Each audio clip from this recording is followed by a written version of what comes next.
Venezuelan Attorney General Tarek William Saab offered statements on the updates regarding the investigation that looks into former presidential candidate Gonzalez Urrutia's criminal charges. In the Democratic Republic of Congo, the first Mpox vaccines are due to arrive on Thursday. And China has offered more than $50 billion to finance key projects in Africa, in addition to authorizing special conditions for exports to his country from the African continent in a historic cooperation agreement.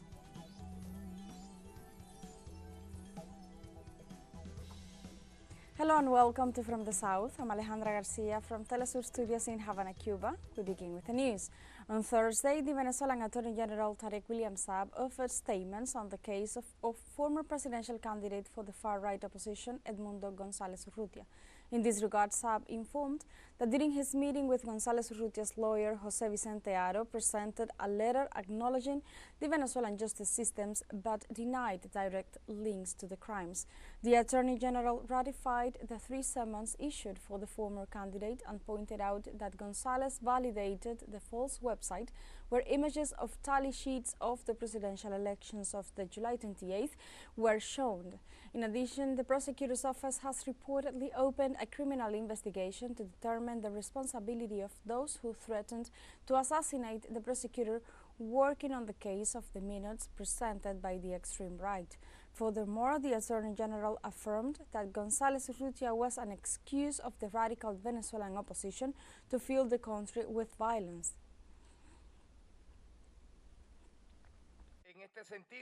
In this regard, as we have informed you, the Public Prosecutor's Office ratifies the summons with the arrest warrant in progress for Mr. Gonzalez Urrutia to be interviewed, and it ratifies that he is requested and must appear and brought to court abided by the Constitution and the law. The head of the Public Prosecutor's Office denounced that the 27 deaths and 190 injured were due to far-right's contempt of the electoral results. They are the masterminds of the death of 27 Venezuelans on the days following July 28th and of having fatally wounded 190, of which 100 are police and military officers, of having attacked and destroyed 400 state and private properties, such as high schools, colleges, universities, health and educational centers. On early Thursday, the president of Venezuela, Nicolás Maduro, condemned the attack on the power grid perpetrated by the local far-right wing, unfolding that investigations are on due course to arrest all the accountable. On an official press briefing, the president asserted that the attack on the Simón Bolívar hydropower plant is just the onset of several criminal plans of the far-right against the Venezuelan people.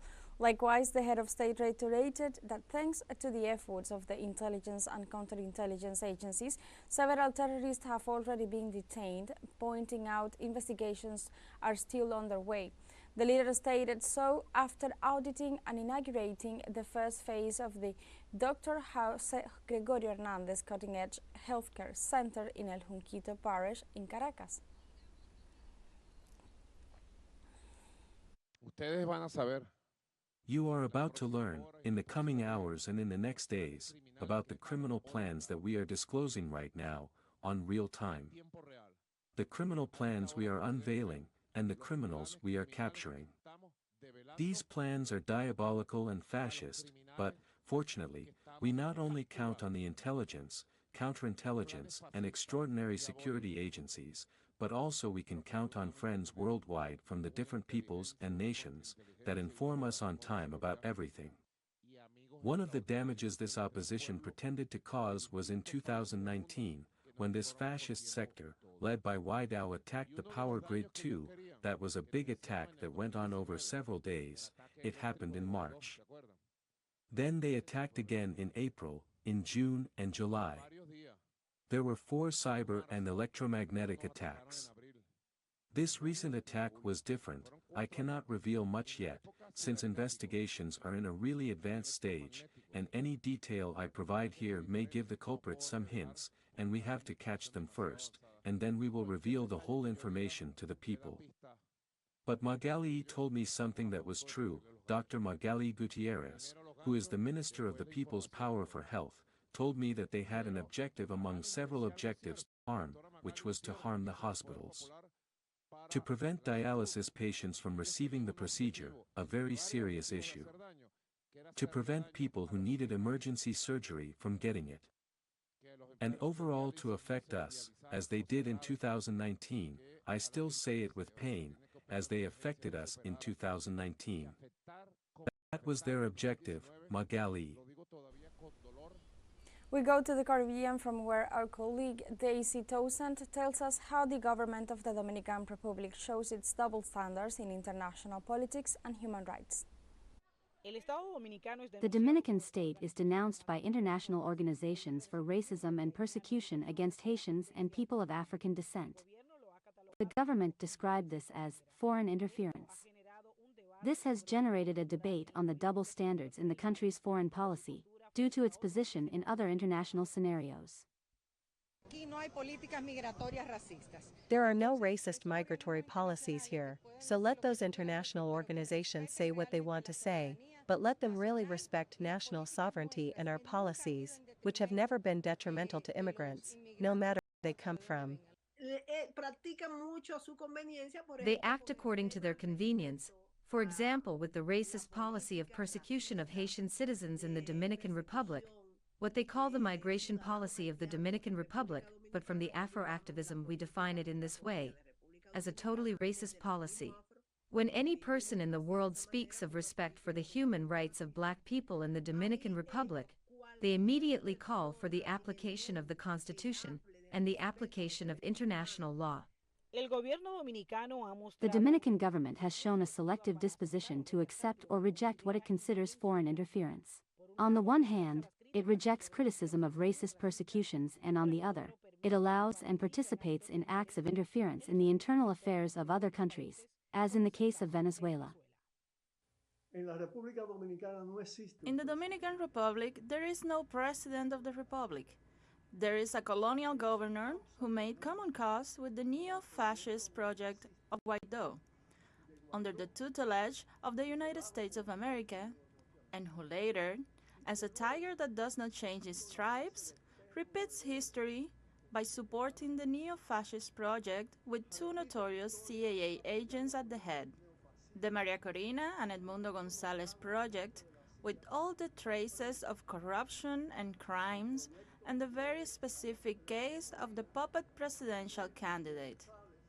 Supporting this is a shame for the Dominican Republic, but it is a shame for others because it is not an attitude of our people. Although the Dominican government defends the right to manage its internal affairs without interference, it has allowed summits to be held in its own territory to openly criticize the Venezuelan government.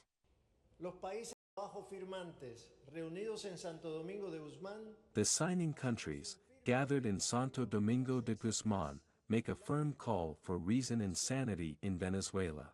We urge that democratic principles be respected, as well as the human rights and fundamental freedoms of all Venezuelans, and in particular the right to demonstrate peacefully and to exercise freedom of expression. We are concerned that this is not the reality in Venezuela. The Dominican Republic has also cooperated in actions that could be considered direct interference. This is the case of the seizure of a Venezuelan plane in Dominican territory by the U.S., an action that contradicts the Dominican position on sovereignty and non-interference. It is a shameful act because it is the seizure or the authorization of the seizure in Dominican territory of a Venezuelan airplane that belongs to the Venezuelan Bolivarian Revolution, authorized by the Dominican authorities and stolen from the Venezuelan state. And let it be known to the Venezuelan people that the people of Juan Pablo Duarte, who was welcomed by the Venezuelan people when he was betrayed, that the people of Camaño, of our leader Gregorio Luperón, the people of Professor Juan Bosch, the people of Pedro Mir, will not cease to accompany all anti-imperialist causes, and especially this exemplary cause that the Bolivarian process represents. This double standard not only undermines the credibility of the Dominican Republic on the international stage, but also raises questions about its priorities in terms of human rights and respect for the sovereignty of other nations. While every country has the right to defend its interests, coherence in foreign policy is key to maintaining a respected and consistent position in the global community. Para Telesur de Institución República Dominicana. Let's take a short break, but remember you can join us on TikTok at teleSUR English, where you'll find news in different formats, news updates, and more. We'll be right back, stay with us.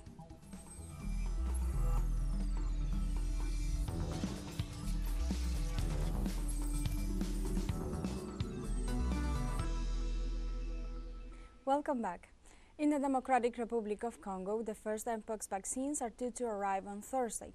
The African Union Health Agency announced on Wednesday that a first delivery of nearly 100,000 doses of Mpox vaccines is expected to arrive in the Republic of the Congo, the country worst hit by the epidemic. According to the Congolese Health Ministry, the country has registered more than 19,000 cases and 650 deaths since the beginning of the year. In addition, 62% of the confirmed cases affect children. So far, the epidemic is present in 13 countries, including Burundi, Congo, Brazzaville, and Central Africa. The World Health Organization indicated in late August that approximately 230,000 doses of vaccine produced by the Danish pharmaceutical laboratory Bavarian Nordic were immediately available to the regions affected by the virus.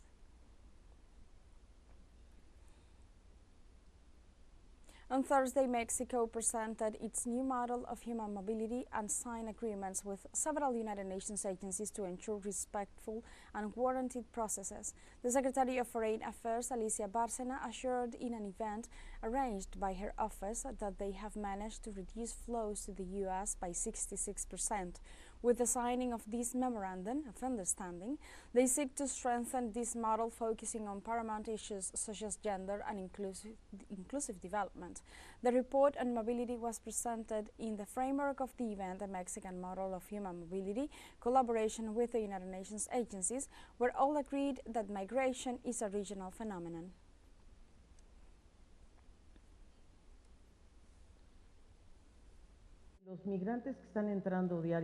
Concerning migrants who enter Mexico daily to cross over to the U.S., those willing to enter the U.S. daily, we are talking about 3,000 approximately, and 1,500 are the ones with set appointments, which means that we will be able to move half of them from the south to the northeast, so we could take good care of them, although they are always free to back down, or decide they don't want to do it with us, if they want to do it by their own means.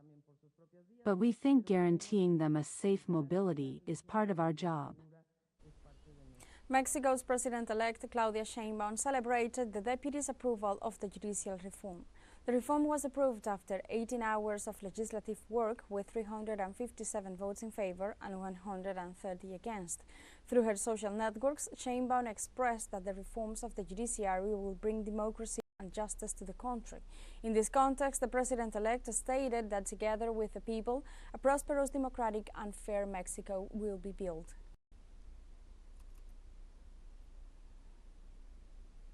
On Wednesday evening, the President of Colombia, Gustavo Petro, requested to open an investigation into the purchase of the Israeli software Pegasus used to spy on public officials, including himself.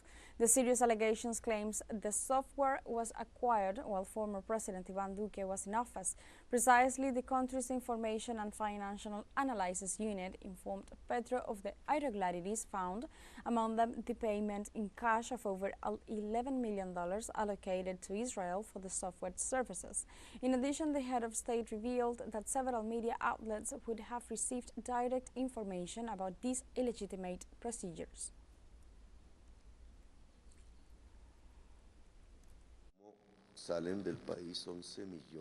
How are they able to smuggle $11 million in cash out of the country by means of one or two flights? They used to do it from state offices, perhaps from the Air Command for Military Transportation, or from the National Police, heading for Israel to purchase a software that spies on phone cells, private communications, politics. Perhaps they've been spying on us, the main opposition party, for months. A party that turned into the ruling political force together with its presidential candidate, now president. This information was revealed to the regular journal and to a TV channel, So it raises the question, who else did they intercept? Were they abided by a judicial order? That's what the Constitution stipulates for those interferences to not be crimes. We have a second short break coming up. Before we invite you to visit our YouTube channel at teleSUR English, there you'll be able to rewatch our interviews, top stories, special broadcastings and more. Hit the subscribe button and activate the notification bell to stay up to date on the world's most recent events. Final short break, don't go away.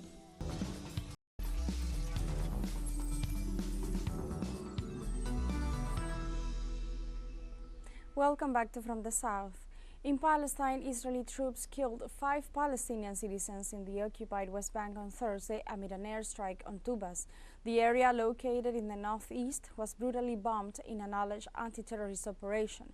The 5 young men killed were in a vehicle that was hit by the airstrike. The bombing took place as Zionist troops stormed the Farah refugee camp south of Tubas, where they also shot a Palestinian who survived the attack. In this context, the West Bank health authorities confirmed the admission of more than 20 wounded amid the brutal attack.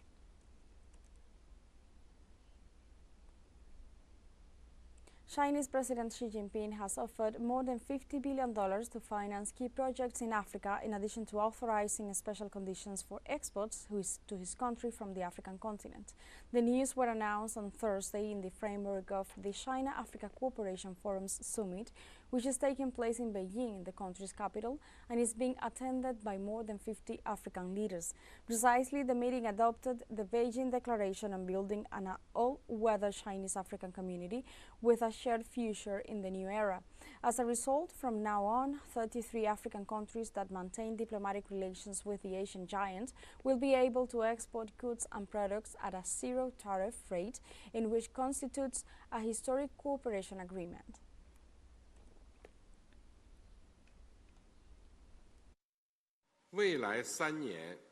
Over the next 3 years, the Chinese government is willing to provide financial support amounting to 360 billion yuan, $50 billion, to Africa. In this context, African leaders thank China's commitment to contribute to the continent's development and the modernization of the global South. Your Excellency of Mauritania, Your Excellency, in the 10 actions that President Xi Jinping has pronounced, we find that all of them are in line with the implementation of Agenda 2063. And we thank China for focusing on Africa's development. In the name of our common humanity, we must work together to achieve the Africa that we want, and we must work together to achieve the world that we want. In this respect, I am delighted to note that our efforts are meeting China's desire to make a decisive contribution to the modernization of the global South, and therefore of Africa, for the emergence of a new, innovative development model. We have come to the end of this news brief, but you can find these and many other stories on our website at telesurenglish.net, and join us on social media, Facebook, X, Instagram, Telegram, and TikTok as well. For teleSUR English, I'm Alejandra Garcia. Thank you for watching.